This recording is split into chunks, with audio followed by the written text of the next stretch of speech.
Okay. So thanks everybody for being here. My name is Saadia Khan. I am one of the, I guess, co-producers, a co-host, a host, many things at Rifelion Media. Um, uh, this is the first event of our fall event series that we're holding. So I'm just going to give you a few introductory slides, and then we'll just hop right into our awesome event, Pakistanis in Podcasting. So, sorry, 1 second here. So just a little bit about Rifelion. We are a storytelling company that is one of our core mission is to elevate diverse voices. We're centered on storytelling, creating impact. Diversity is core. Rifelion was the brainchild of my partner in the company, Asad Butt. It's kind of his vision come to life. He's got a background in journalism, and he got into venture capital, but this is always kind of like what he wanted to do. I came on board a few years ago for our first kind of like proof of concept podcast called King of the World. We've grown in the last few years, so now we have a slate of podcasts, including the one I just mentioned, King of the World. Another one, which one of our panelists today, Saadia, is a co-host on with Asad, called Invisible Hate. We have one that's DEI focused called Inclusive Collective. The first podcast Rifelion actually launched was called American Muslim Project, more of like an interview show. And I also have a new show called Fawn Boy Friday. The really exciting thing for us this year is that we are getting into films, which was a long-term goal of Asad's initially. And we are launching this really, really cool project called Ramadan America, which I'll tell you about in a little bit. This particular event is part of something called FAN, which is our kind of like venture into the content space. And FAN comes from the Arabic word for art. We're designing it as like a hub for discovering what we're called, Muslim creativity, focusing on projects conceptualizing created by Muslim Americans. The purpose of it is to sort of just be this like hub, this creative space for people to connect. Like we have articles on there. My podcast is on there. We have different features. We're trying to grow it with stuff like this event series, and eventually just really make it like a central community space for what's happening in the American Muslim community. And we've got some great. We've have like a whole fall event series. I'm just admitting one more person. One of our upcoming events, for example, is just on like TikTok. I'm a little bit old to understand the world of TikTok, so I'm really excited to actually like have people that like know what they're talking about. So that's like our next event. You can basically on Fawn, you can subscribe, and then just you'll be notified of all this stuff coming up. Just a couple of our other Rifelion and Funds, Rifelion projects. One, we have a really exciting investigative podcast series about Chappaquiddick and Martha's Vineyard, an untold angle to that story, which I'm personally really excited about. And then what I had alluded to earlier, Ramadan America, is we're pretty sure it's the first of its kind. It's a short film anthology written by, directed by, and starring American Muslims. We had a big open call for Muslim scripts this year. We got 50 submissions, and we narrowed it down to 5, which are just about to start production. So we're going to actually be making 5 of these short films in the next 2 months, with the idea that they're all centered around Ramadan and Eid, and they'll all be coming out next year on Ramadan and Eid. So it's kind of a little bit what we're up to. So without further ado, I think it would be a great time to just kick off the event, Pakistanis in Podcasting. And I'd love to introduce you to Saadia and Hassan. So why don't I let you guys introduce yourself? Saadia, why don't you go first? Just tell us a little bit about yourself. You are okay. Yeah, there you go. So I am Saadia Khan. I am a rights activist, a social entrepreneur, and founder of Immigrantly. It's a brand platform that celebrates the extraordinariness of the immigrant experience. We've been creating content since 2018, end of 2018. We recently launched another podcast with Rifelion Media, which is called Invisible Hate, which focuses on injustices against minority groups. We basically tackle hate crimes on each episode, and Immigrantly is growing. We are creating more content, which will be published and launched early next year. And we want to venture into things outside podcasting as well, because we think that it's important for us to bring our narratives and our understanding of American society beyond podcasting. So there are some interesting projects happening at Immigrantly, and we are really looking forward to sharing that information. Yeah, and I'm an immigrant. As you can see, I have an accent. I grew up in Lahore. Uh, and I am an avid coffee drinker. I just recently got a sticker which says coffee addict. And you're never too old for stickers. So yeah, that's who I am. Awesome. Thank you, Saadia. Hassan, go for it. Yeah, that was great to hear, Saadia. So my name is Hassan Chowdhury. I work at a we like to say audio documentary company. But essentially we make podcasts that are nonfiction narrative stories that really center around the human experience. They cover sort of universal themes and are meant to be truly unbelievable. My company's called Blanchard House. I would join there about 6 months ago, and before there, I was at HBO for 7 years, working several different jobs, spanning from operations and strategy and finance to content acquisitions, film programming, strategy, and most recently it was podcasting. I had sort of stood up a podcasting team there that did things like Succession, which actually our grateful host was a part of that show. Succession, The Last of Us, all of the HBO shows that were sort of popular. We would do companion podcasts with them. So my background is just a general sort of on the business end of media and entertainment, and now specifically within podcasting, and really thinking about how podcasting and stories like this can be translated into film and television and documentaries, right? It serves as the basis for, or the IP for, a derivative, something that can continue the story. So yeah, that's a little bit about me, and maybe, some fun facts. I live in New Jersey with my wife, and we're both trying to get a little bit better at tennis these days. So if anyone is in the area and wants to play, let's talk afterwards. Fabulous. A Thank you shameless both. pitch. No shame at all. I wanted to ask what maybe brought each of you to podcasting in terms of like your own life and career journey. So if you want to just hop in. Um, so for me, Serial brought me into podcasting.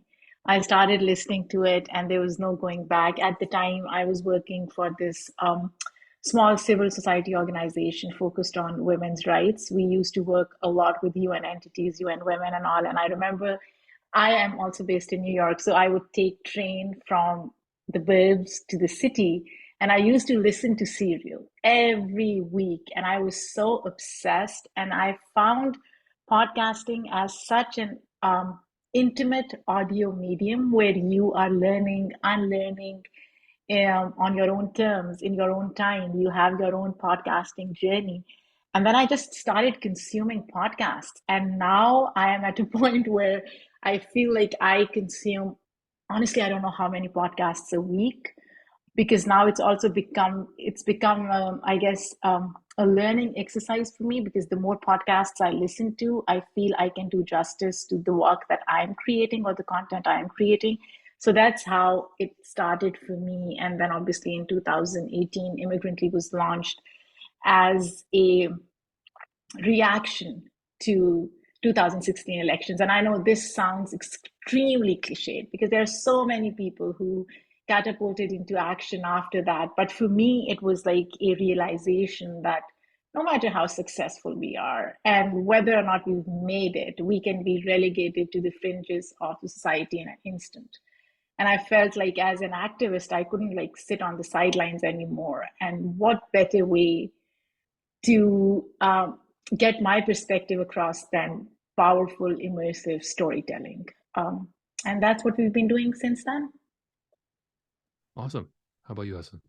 Yeah, I think I mean, part of it is certainly circumstance and luck. I think the real driving force was I've always loved radio. I think radio, the, I used to listen to sports on radio, right? We would be in the car as a family, and one of our teams, usually the Eagles or the Flyers or the Sixers, I'm from Philadelphia, would be playing on the radio, and I would listen to the color commentators talking about every single detail. And I love that. And I think there's such a power, like a superpower almost, of listening to someone rather than seeing something play out. Obviously, there's beauty in every art form, but I loved and I admired those people who could put the colorful language and paint a picture for you while you're just sitting there in your car. Fast forward to sort of being a young professional and having a long day at work and going for a run or walking or just trying to sort of, come down after a long day, the one thing I would do is listen to This American Life or Freakonomics, sort of the OGs of the Radio Lab. And those similarly did that, right? They transport you to the point where I would want to extend whatever I was doing to finish the episode. That's when you know there's magic. And so is always been sort of in the back of my mind. And then when we were at HBO, I was thinking, okay, we clearly excel as a company in film and television. What are we not taking advantage of? How can we maybe make the experience better for fans?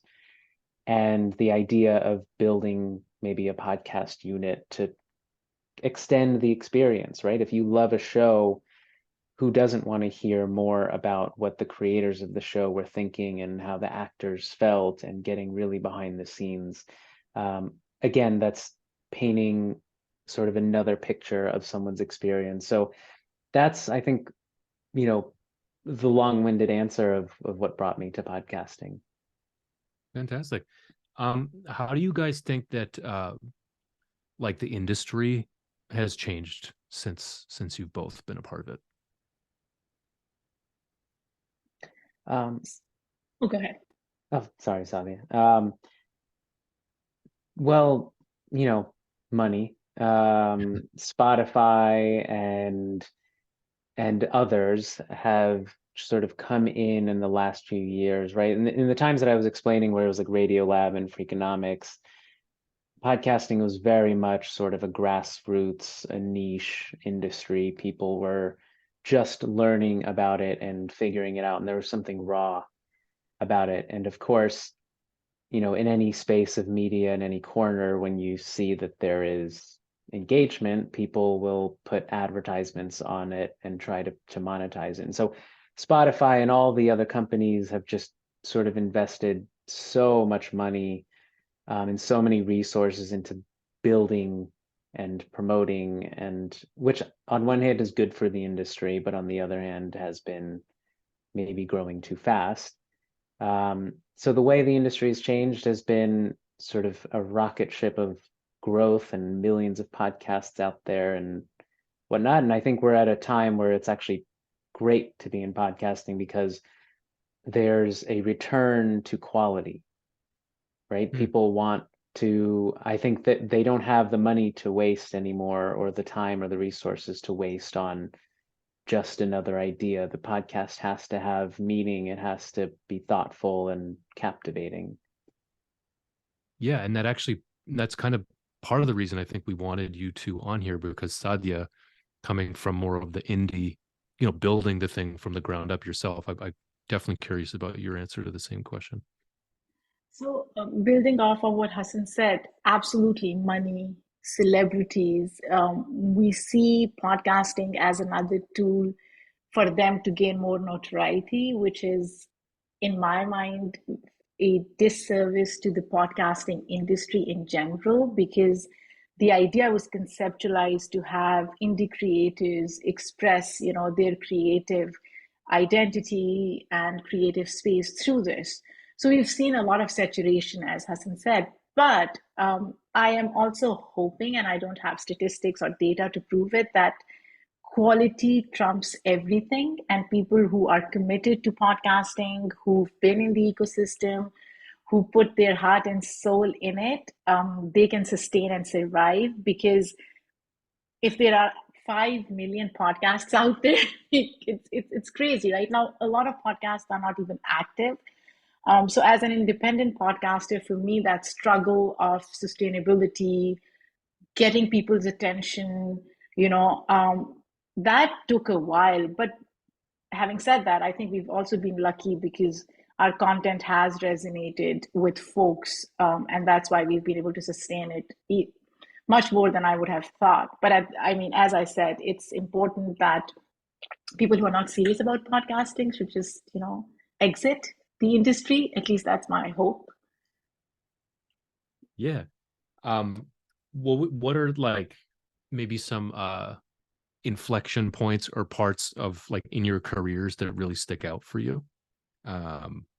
Just in terms of like, maybe whether like those are the times where you're like, all right, now this is really, I'm in this, I'm doing this, or anything else that kind of comes to mind. Why don't we start with you, Saadia, then we'll go ping pong back to Hassan. Oh my gosh, Shah Jahan, I'm pretty sure you and I have had these conversations. Yeah. Podcasting is an interesting, fluid place where you have ebbs and flows. Uh, but one thing that I know about myself, I maybe being a Leo, I stick to what I do. So I have a lot of grit, and I've stuck through.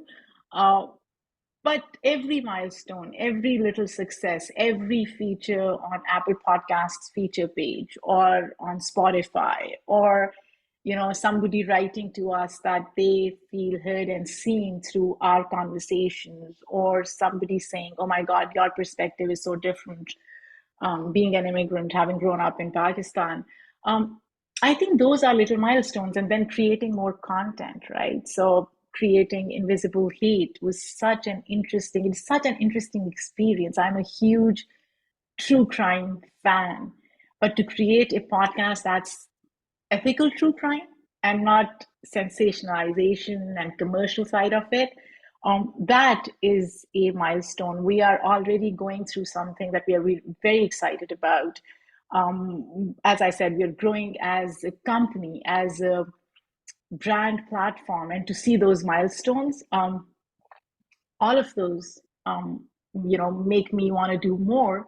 And there are days when I feel like, can I curse here or no? Like, is there Oh yeah, I go for mean, it. okay. I mean, there are days when I say, "What the fuck? Why am I Yeah, doing this?" I have an MBA, and I was working for an organization. But as I said, what the milestones that we have, every little success trumps everything else. absolutely. How about you, Hassan? Maybe seeing it a little bit more from, I'm saying this jokingly, but like from the machine a little bit. You know what I mean? Yeah, Seeing, I mean, 100%. yeah, HBO, Warner Brothers was a massive machine. And for me personally, I had worked for several years in finance. I'm a recovering finance person. And I wanted to do something maybe more creative, or at least be near people who were doing creative things and I could support them.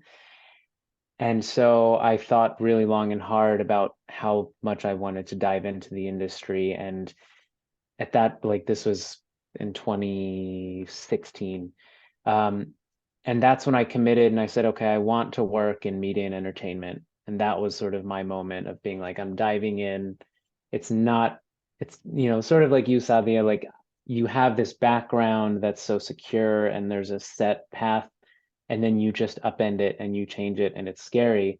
But man, I am so happy that I did that, and I would do it 100 times over. And honestly, I would have done it sooner. Because if you are working in an industry or waking up every day and looking forward to what you're doing, you're just going to be better at it. And I know people say this, but for me, it was like, it wasn't perfect at first. There was always sort of increments, and each year I wanted to shift and change and improve my day to day. And so those points have happened really over the years, Shahjahan, where it's like, I was working in one aspect of the industry and I was like, okay, I'm curious about the other. And how do I get in there? And how do I meet people and learn about it? And that's sort of what, brought me and has sort of continued. It's like a rolling thing. I was working at a big machine, and now I'm working at a small startup, and I'm the most energized that I've been. Amazing. Awesome. I want to shift the conversation a little bit, and the next couple of questions I want to ask in a thoughtful way, because it's like, yes, this event is called Pakistanis in Podcasting. I'm pretty sure everybody here is some kind of brown. We also, people like us, get asked these questions all the time, but yet it is sometimes important to hear them. So I guess what I want to know is, like, for each of you, do you feel like, let me ask this again. Do you feel, I'll ask it exactly as I have it written, then I might like add onto it a little bit, but like, would you say that you feel sort of like a degree of responsibility to represent something other than you and your interests, whether that's your community, whether, you know what I mean? Like, whether that's this thing that you, whatever, the split identity thing, or like whatever. Like, I think you guys hopefully know kind of like what I'm getting at. So go for it. Anybody? Um, that's a great question. And, we think about it a lot. I ask my guests a lot of these questions, Shah Jahan, as you know. For me, there are so many different dimensions of my identity that I feel like sometimes I just have to defend or represent. I grew up in Pakistan, so it's different for me. I'm not even second gen kid, right? There are so many things that I don't understand about American pop culture from the 80s and 90s, because I wasn't consuming it to the extent that I would have if I were born here. I have an accent. I am a Muslim woman who is supposedly oppressed. I am somebody who grew up in a culture that's different from the culture that I decided to, come and live in. And because of that, I do feel the burden sometimes, do feel the onus. But you know what? One thing that I realized through podcasting and through being unapologetic about my identity is that once you start acknowledging and accepting the authenticity of who you are, then you feel liberated, right? Then you're like, okay, this is who I am.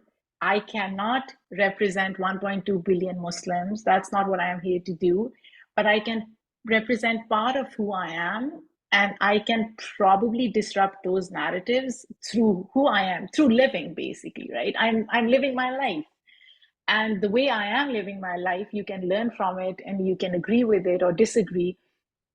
But I feel more liberated now, despite having that onus. So I think there is this dichotomy or a struggle, at least for me. That's really well said. I think for me, it's being surrounded by people who aren't like me and making sure I do feel the responsibility to at least have a voice and speak up or be representative or correct, or also give someone the space to learn and make a mistake or just inquire, which I think that's also really important too, right? Like there's definitely a part of representation and making sure that where there's an opportunity for someone who is like us. I mean, I personally, my worldview is that, you're either an immigrant or a child of immigrant. All of us are, right? And I try to relate that to people I work with who maybe they're the great grandchildren of immigrants.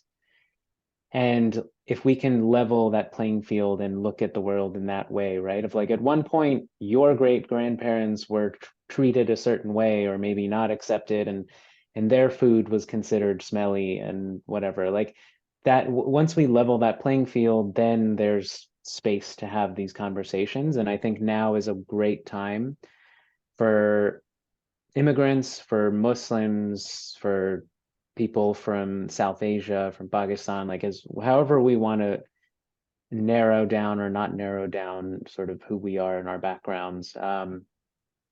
It's important to be representative. And I love what you said, Sadia, is like you're not representing 1.2 billion people or how many ever that there is now. Like you're representing you, your flavor, your version, and that's great. And that's how it should be. And yeah, that's ultimately like when, for example, we have a project that we're looking into, and it includes a a very tragic story about a Pakistani family. And my company doesn't do like, we're very agnostic, we're very general in the stories that we do. And so the co-founder of the company sort of came to me and asked me how I felt about it. And I gave my honest opinion. And I said, look, this is how I feel. I'm just one person. And that's all you can do. I think at the end of the day is sort of like is share how you personally feel and be open to the way others are. Awesome. Thank you both. What's again, because of the title of this event, but also I'm genuinely curious about this because it's something I think about a lot. Where does maybe what is your relationship with Pakistan right now, and where does it sit like in your day-to-day consciousness? Does it inform any of what you do in your job, and how? Oh my gosh, where do I begin? Um, I grew up there, Shah Jahan. For Yeah. me, I code switch. Every time I'm in Pakistan, I am back to where I was and how I was in my early 20s. Not in all different senses, but in most of the time. And it's part of my identity. It's such an intrinsic part of who I am, how I express myself, how I interact with my kids, how I interact with people, how I think. I know 5 languages, but believe you me, every time I'm angry, I will speak Pashto or Urdu, and English is my intellectual, cerebral language that I've set aside for serious conversations. Uh, so Pakistan will always be such an integral part. I will say this though, having lived in the US for almost, in fact, 2 decades now, there are days when I feel more Pakistani than American, and then there are days when I feel a lot more American than Pakistani. And I do struggle a bit because when I go back to Pakistan, people think that I have internalized a lot of what America embodies, and they're like, "Tum American ho gayi ho." And when I am here, then they're like, "Oh, so they want to know all about Pakistan and Pakistani identity and Muslim identity through me." So it's a bit of a struggle, but yeah, Pakistan, it will always be part of who I am. Hmm. The struggle of being too much of one thing for one group of people and too little of another for another is constant. I think everyone in this call has experienced that. And that's I think part of, it starts with like each person to not do that, to create that space. For me, it's a little bit different than for Sadia because I was born here. My parents are my connection. My broader family who were born and immigrated here, my siblings who were born and immigrated here, um, are that connection for me. And so the stories of my parents or my grandparents, that is what I sort of live in and will think of when I think about my identity. And of course, it's being, we have names that are distinctly not American. And so very quickly you become an other and there's a label, oh, you're from Pakistan, right? And that's how you grow up in school. And um, so that's sort of my relationship with it, and I personally think it's a positive and almost an advantage to, you know, to have that behind me, I think. Yeah, absolutely. I think that was my last of the identity questions. So great job. We did it. Before we open, I want to open it up to for Q&A as well, for sure. Just a couple more things I wanted to ask you both. What are some of your favorite podcasts right now, and why? Okay, this is a shameless plug, but That's fine. You Invisible you can Hate. totally say your own. It's all good. Invisible Hate. Everybody who's not listening to Invisible Hate should absolutely listen to it. It's an ethical true crime podcast that Asad and I co-host. It's brilliant. So now that's taken care of. I am listening to Maintenance Phase, which I am obsessed with. The Classy by Jonathan Menjivar, and I think The Classy is by Pineapple Street Studios. I interviewed Jonathan as well. It's about classism and its intersectionality with race and identity. And I loved, loved, loved it. I binged listened to it. And then I was like, oh my gosh, I have to have Jonathan on my show. So that's the one that I will really recommend. I'm a huge true crime podcast, I don't know, junkie fan. I listened to Scamanda, which I'm sure a lot of people have listened to. And right now I'm listening to Dear Alana. I'm listening to that, and I think that's a very difficult listen, but it's well produced and it makes me think more about a lot of things. So yeah, those are the four podcasts that I've recently listened to, but the list goes on and on. If you want more, Shahjahan, I can give you more names. Sure. How about you, Hassan? Oh, you're muted. I think you might be. Yeah, thanks. I still listen to Freakonomics every now and then because I just love it. I think they view the world in such a perfect way of just analyzing things and just funny little corners of the world. The one that I also really love and recommend to all of my friends is it's with Esther Perel, and now I'm forgetting the name. Yeah, Where Should We Begin? That's what it is. Esther Perel is a therapist and just a genius of a human being in terms of reading human beings. Essentially, the premise for the podcast is she will interview a person or a couple or business partners, whoever it is, and within the span of 1 hour, she'll talk to them, understand their problems, and give real recommendations and insights into what it is that they're dealing with and how they might work through it. And it's honestly changed my life. Like, it's weird to say, but that's the exact reason why I love podcasting, is this just hour long, you're just listening in to her and how she thinks about the world and how she listens. Again, it's that theme of like, she really listens closely to her, I guess, patients, and picks up on very small cues. And by the end of it, I feel like I've been on a journey. So that I love that podcast. And then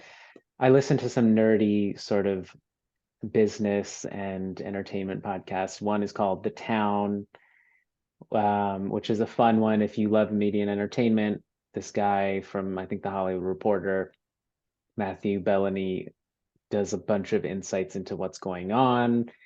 So I get a lot of my news from there. And then I also listen to Kara Swisher and Prof G. They have a podcast because they're just also really smart and fun too. But mine aren't as exciting. I need to get back on the true crime binge that I go through. I go like every year I'll go through like 3 of them and then I'll pause.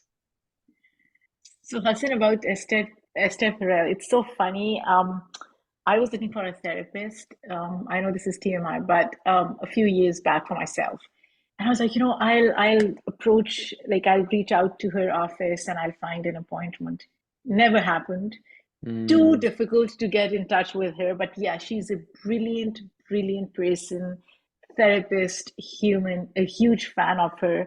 Um, would love to have her on our podcast. She's an immigrant too. Haven't been successful yet, but we'll keep trying. That would be amazing. Would love to hear that. Yeah, absolutely. Why don't we pause here for a second? And I want to, first of all, thank Tanya, Uzma, and Faizan for being here and for listening. I just want to open it up to you three and see if you've got any questions for our panelists. Since there's only three of you, you're welcome to like introduce yourselves too, and let us get to know you a little bit too. But if whoever wants to go first, just hop right in.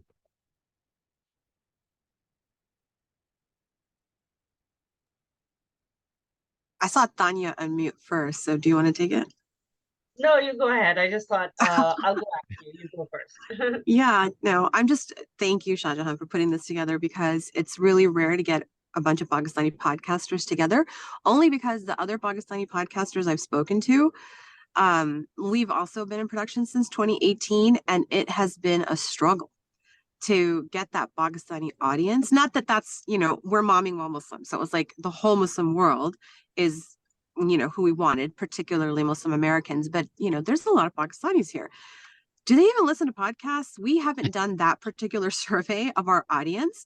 But one of the reasons why we did this podcast was for immigrant families who we see making the same mistakes our parents did. And we were like, no, stop, But if they don't listen, then they can't rehabilitate. So, I mean, what have you found in terms of, finding that avatar, targeting that avatar, and getting them to tune into your podcast? If that is, I assume, immigrantly, at least, that was your intention. I don't know about your podcast, Hassan, but please chime in if you have any advice. So Uzma, for us, so one thing was clear to me, that if I were to tackle the immigrant identity in America, I wanted it to be as holistic as possible. So we weren't focused only on Pakistanis or only on South Asians. We see immigrant identity as an all-encompassing umbrella. So even through our guests and our target audience, we have, immigrants from all over the world. So from Europe, from Latin America, from Africa, East Asia. So that's one thing that sets Immigrantly apart. We are not focused on one demographic. What we have found through like Chartable Analytics or Spotify, and that's what we can access, because we are a small, lean structure. So what we've noticed is that most our demographic is young, because I'm pretty sure more than immigrants, kids of immigrants are interested in our conversations, because I mean, we talk about food and faith, and then we talk about love and relationships, Shah Jahan, and sexuality and all. And a lot of immigrant moms don't. So maybe they see me as an immigrant mom who's talking about things that their parents never talked about. So I guess that's one of the reasons. And to be honest, if you were to ask me, I can bet there are very few immigrants listening to Immigrantly. I would say it's mostly second generation. It's mostly, people who were born in the US, second, third generation of any ethnic, national origin, who are listening to it more than immigrants would. I think they feel like they don't need to hear more stories about themselves, I guess. Yeah, Thank you.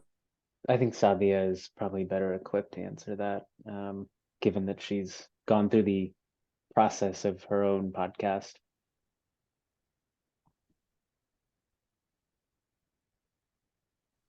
I can I'll on. go next go if ahead. nobody else. No, Faizan, do you Tanya. have a question? No, go for it. I'm Tanya, and I guess I'm a very recent podcaster. I started in the pandemic, and I've produced one show and I've hosted two, and they've both been very New York centric. One was an arts and culture podcast, and a recent one was a history one. So I was curious to attend this because, like Saudi, I'm actually from Pakistan, and I'm wondering what's going on the other side of the spectrum. But what I was curious about recently with Notes on a Scandal, which is, yay, Pakistan's first true crime podcast. Has there been an appetite? Have you guys been seeing an appetite for these sort of international stories? Because we come from a place that's really rich in storytelling and definitely could fit the true crime bill, could fit like climate crisis bill. I feel like it would be really, there's like an interest now, it wouldn't be just a podcast for Pakistanis, like people would be interested in those stories. Has there been any interest in that in the US, developing sort of that cross-sectional storytelling? Why don't we start with you, Hassan, on that? I feel like maybe. Yeah, I think there is. I think it has to, and I like what Saadia was saying, was like you have to almost broaden the scope, because the more narrow you do it, the harder it is, but you can get a lot of people under your umbrella if it's ultimately every story has a sort of one sentence summary, but it's about so much more. So it can be a story about a scandal in Pakistan, but it's really about family, and it's about greed, and it's about abuse of power. And so there is an interest in audiences. You see it, I mean, Netflix and Amazon have invested heavily in content based in India, right? And that's a big market that is very obviously similar to Pakistan, and then people that would watch similar programming, and probably adjacent to someone in Afghanistan. And like you can start like Bangladesh and then Sri Lanka, and you can start growing that like that relevancy that way, because again, all of those cultures are pretty similar, and you can relate to them with sort of the themes of what are like the bigger, broader, universal themes, and it could be centered around a Pakistani person. So that's how I would sort of build your log lines, so to speak, right? Like your one paragraph about what the story is, because there's a curiosity too. I think more now than ever before, there is a curiosity of what other cultures or what other people are doing and going through. So I would say lean into that. But Sadia, I don't know if you have any. You could probably add a bunch. Yeah, so we at Immigrantly did pitch a few ideas to a couple of networks. And what I realized was I think there are two things. One, the narrative arc, right? So there has to be a beginning, a middle, and then an end. You cannot just pitch a story that is not fleshed out properly. So that's one thing. It's extremely important. For me, what is also important is intentionality, because a lot of times, and I'm always almost scared to pitch a story from Pakistan, because while I think there is so much good content, I am hesitant, as I guess somebody who grew up in Pakistan, to play into a lot of stereotypes that already exist. So I would, if I were to do that, and if that's something you're planning to do, I would say be very intentional about how that story plays out, and also has a broader narrative arc, which, as Hassan said, would relate to, or at least a lot of people can resonate with it, because at the end of the day, any human story can be replicated, and it can be, basically understood. The experiences are so similar. Human experiences are so intrinsic to all of us, right? But that's something that I would keep in mind when, if you are approaching networks, or if you're writing a story of, as Hassan said, if there's a log line, if there's a paragraph, where do you want to go, and why do you think people should listen to this story? Mm-hmm. Great question, Tanya. Faizan, go for it. Hi, hello everyone. Thanks, Hey. Shah Jahan, for having me. So my name is Faizan. I'm actually also from Lahore. Born in Lahore, came to United States right after 9/11. We were supposed to come in September, but we came in Wow. October. So it's been 21 years. Lived in New York for 17 years, moved to LA 5 years ago. My wife and I, we moved. So I'm an actor and also a filmmaker, and make films on social issues. My wife and I, we just finished a film on domestic violence. I have made films on certain things like Islamophobia, racism, and Parkinson's disease. We made 2 films on Parkinson. So that's kind of what I've been doing, and I've been acting as well. My question is, I have been so I do a lot of comedy, not stand-up, but comedy acting. I've been trained in comedy, been casted as the comedic person. So I've been thinking for a while to start a kind of like an SNL kind of show on YouTube or create a podcast around it. But I'm always wondering, like, how do you motivate yourself to get up every morning and say, you know what, I need to create something today? And especially in the beginning, right? In the beginning, you'll get few views and stuff. So how did you start? What was that process like in the beginning? That scares me the most. Like, oh yeah, I can create, great content, but at the end of the day, will I be able to do it in 2 years or 3 years? So that's number one. Number two is, how do you monetize podcasts? I know you mentioned, Satya, like you were in finance, right? So my background is also analytics. Oh, sorry. Yeah. Yeah, that was me. Oh, okay. Right, Yeah. right. So Hassan, sorry. Yeah. So how do you make it financially viable so you can have a sustainable life? 2 questions. Sorry. Great questions. Who wants to take them? Yeah.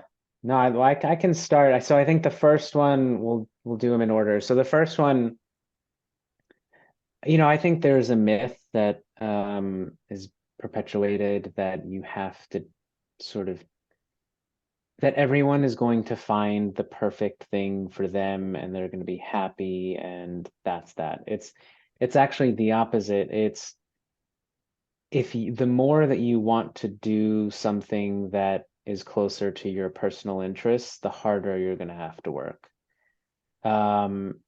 Which is Shah Jahan, I probably knows that really well. Like Saadia definitely knows that. Like I think because it's real and there's an investment and there's a commitment into saying I'm actively choosing to be an actor or a producer or whatever it is, right?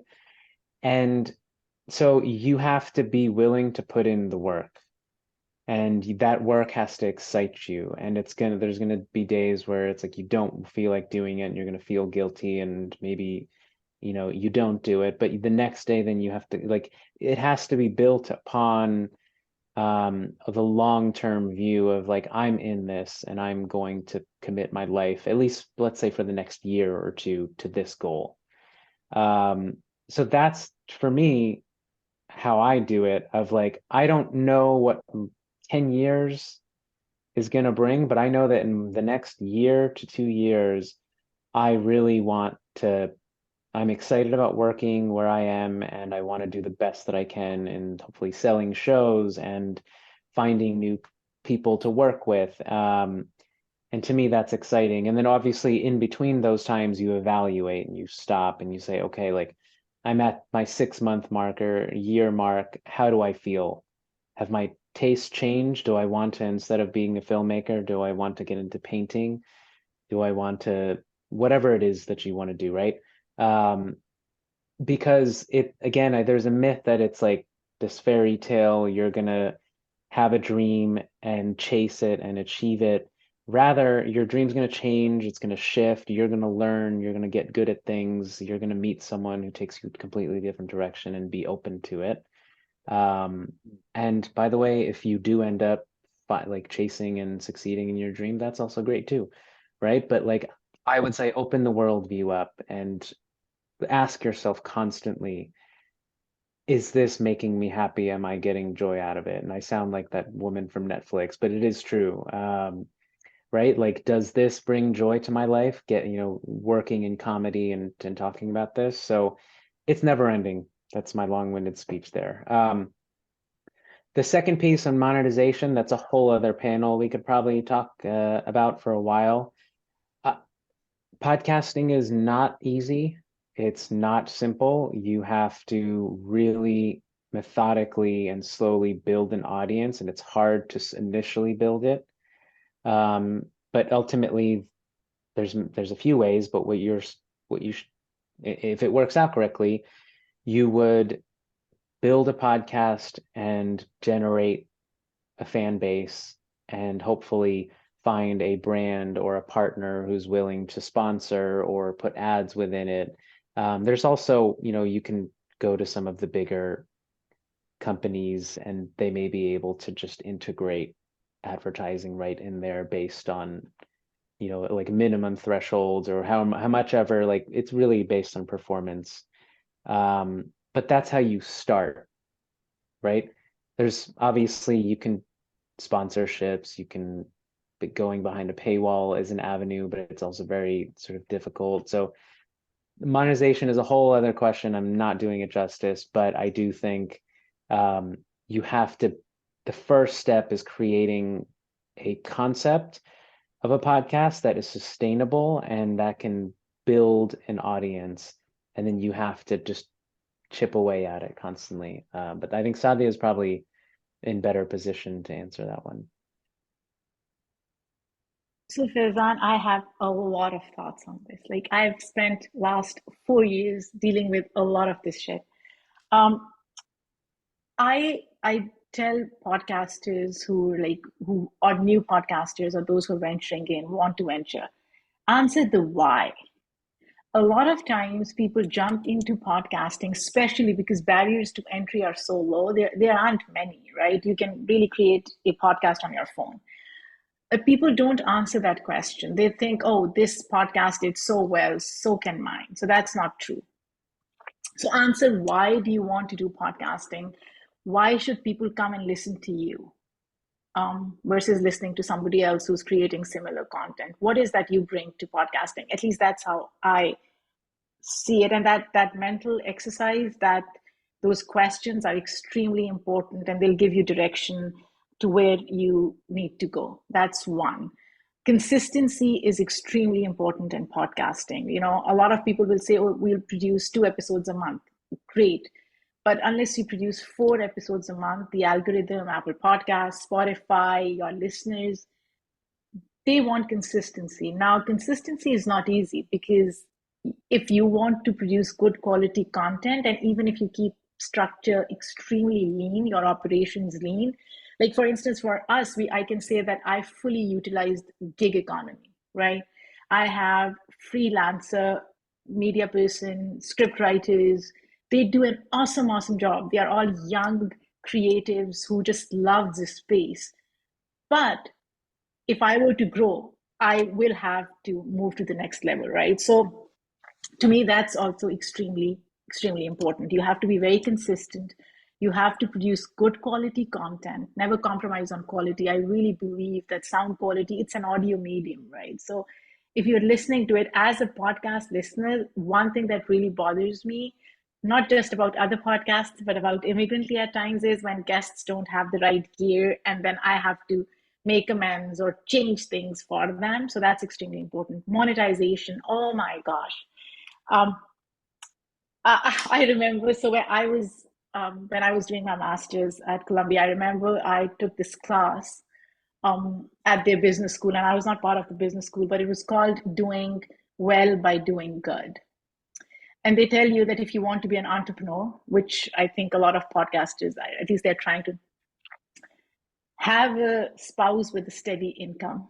So I think that in itself is a privilege, right? Monetization is not easy. As Hassan said, we've monetized it, but it's still an uphill battle. We do sponsorships, we do advertisements. They are different. The model is different. We are looking into licensing our content in other languages because we think the stories are so universal. We are thinking of compilation of books, but all those revenue streams require a lot more, like they require investment as well. So it depends on what your burnout rate is. How much money are you spending on your podcast? And at the end of the day, what do you want to achieve through this, right? Do you want it to be a space where you are just having conversations, fun, or do you really want it to be a source of revenue for you? So I think all those questions are extremely important. Rather than jumping into it, just see what is that you want to achieve through this. And again, this was a very long and messy answer, but I have a lot of thoughts on it, and that's why I couldn't. Can I follow up with a question? So I think my why is very good, and I'm very excited about it. I think the thing with the roadblock is the consistency you're talking about, the motivation in the beginning, right? When you don't have a team, you're just by yourself. So how did you motivate yourself in the beginning phase? I didn't have a plan B. I didn't. I was like, I have to grow content. I have to create content. This is what I'm going to do. If I had a plan B, and if I was like, oh, if it doesn't work for a year, I'll go back to, joining, I don't know, another NGO or nonprofit and start working in that realm. I knew, and I hope, and I don't know what future holds for me, but for me, this is it. And that motivates me. And I'm somebody who, and maybe this is not a good quality, but I think more than to anybody else, this is something that I want to prove to myself, that this is what and I really, really believe in it. I truly believe in it. I'm like, Immigrantly is one platform that is so crucial, so crucial. If I don't do it, nobody else is going to do it the way I'm doing it. So I think not having that plan B, at least it worked for me. It may not work for others. Some people are more, I guess, practical and rational than I am, but that's how I carried on. Thank you, Faizan. I just want to take a note of time. We are at the hour mark. I know that Tanya had one more question. Hassan and Saadia, are you okay for another couple of minutes, or do we need to call it? Sure, yeah, let's do one more. Okay, go for it, Tanya. So I keep hearing I've recently had to go independent. I was with a production company for a couple of years, and it's scary, but it's also a relief, because I felt like I couldn't, I had the restrictions of the type of storytelling that I had to do. So I guess, but the timing is a little strange, because all I hear about is the doom and gloom in the audience, in the audio field, like how everybody's doing layoffs and how there's this and how there's that. Are places actually taking pitches, or as an independent, if I have an idea that I'm committed to and have access to, is it better for me to get a grant and try and go that route? Or are people even like pitching at this point? When I spoke to somebody, a friend at Vox, she was like, not right now. Things are in free fall. This was earlier in the summer. So what are you guys seeing, from your point of view? I know, Hassan, you're more on the corporate side. Saadia, you're more on the independent side. Should I just give up and get a full-time day job? No, I think the reality of it is that there was a period, I think from 2016, maybe 2017 to like through the pandemic, where there was stupid money. Okay, and that was because celebrities were coming in and Joe Rogan was getting a big deal, and I love Michelle Obama, but big deal. Like all these people got this money, and everyone else, the other 98% of podcasters that really make up the like heart and soul of the industry, then everyone's expectations raised, right? So that's not a reality. And now what has happened is, the headlines are of course very overblown. Yeah, there are layoffs, and yeah, there are scaling back of budgets.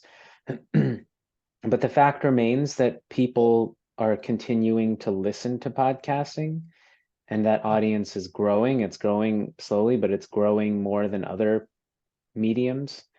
So that's a good sign. And there will always be a need for voices, and voices that are authentic and unique and distinguished and have something to really bring to the table. So you have to believe in that, find that voice, and it's going to come back, right? That's already coming back right now. I think people are just sort of, the way the budgeting process works is at the end of each year, they talk about next year, and they say, how much can we budget, right? Then you have a number, then early in the next year or mid next year, the finance people come to you and they say, actually, we have to take back excuse me, we have to take back some of your money. And so that's what's happened this year, right? Everyone's budgets that they thought they had shrunk. The people and resources and time they had to talk to you and to everyone, like that team has shrunk. So look forward into next year and hope that like there are people that, you know, the Voxes or whomever's might shift their strategy and say, oh, we need more